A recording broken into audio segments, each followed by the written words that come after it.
Good morning, artists. Today I want to talk to you about perseverance. And to start, I'm going to tell you a story.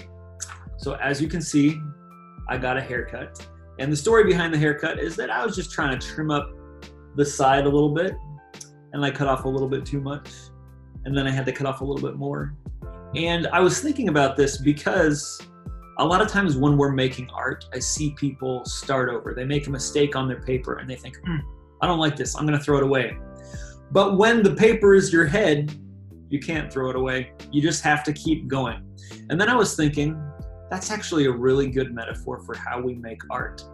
Bob Ross, who was a painter that used to have a TV show on PBS long before you were born, got famous for saying, there are no mistakes, just happy accidents. So even though I didn't mean to go quite this short, the longer I worked with it, I began to think, I bet I can kind of make it fade a little bit on the side. And I bet I can clean up some of these lines so it doesn't look so sloppy. And now, I kind of like it. So, today my challenge for you is to spend 45 minutes, which is about the time that we would spend in class making art. Spend 45 minutes on one art project. No restarts. If something accidental or unplanned happened, just incorporate it and make it part of your project. There are no mistakes, just happy accidents. I'm not going to tell you what you should make, but I will remind you the different centers that we have in the classroom, and that might prompt you to think about some materials that you might also have in your house. Okay, so the centers that we have in the classroom are the drawing center.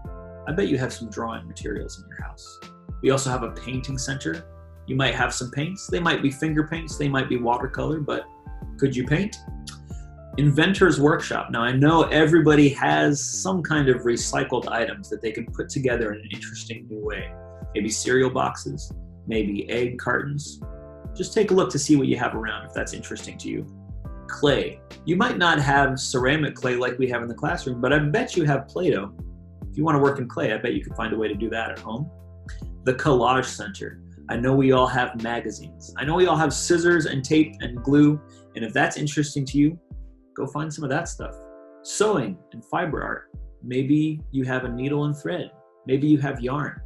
Maybe you have an old t-shirt that your parents wouldn't mind you cutting up and making something new out of. Just check first. Now, whatever you're doing, you're gonna spend 45 minutes working on the same thing. No restarts. And this should be something that you can do without your parents' help. This is about you exercising your creative muscles.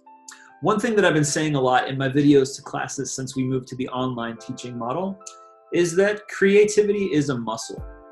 So what you're doing is exercising right now. Just kind of like we have to exercise our muscles if we want to get physically strong, we are exercising our brain muscles and our creative thinking so that creative thinking becomes easier and more second nature to us. And that's exactly what you're doing right now. So, however it goes, if you don't love it, if you're not completely happy with it after the first 5 minutes, just keep going. Just think about this. There's no way to mess up this activity.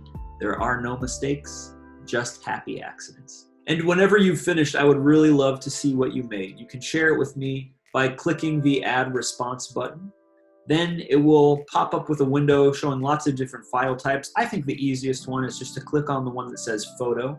Then you can hold whatever your picture or sculpture is to the monitor, hit the record button, and I will be able to see and comment.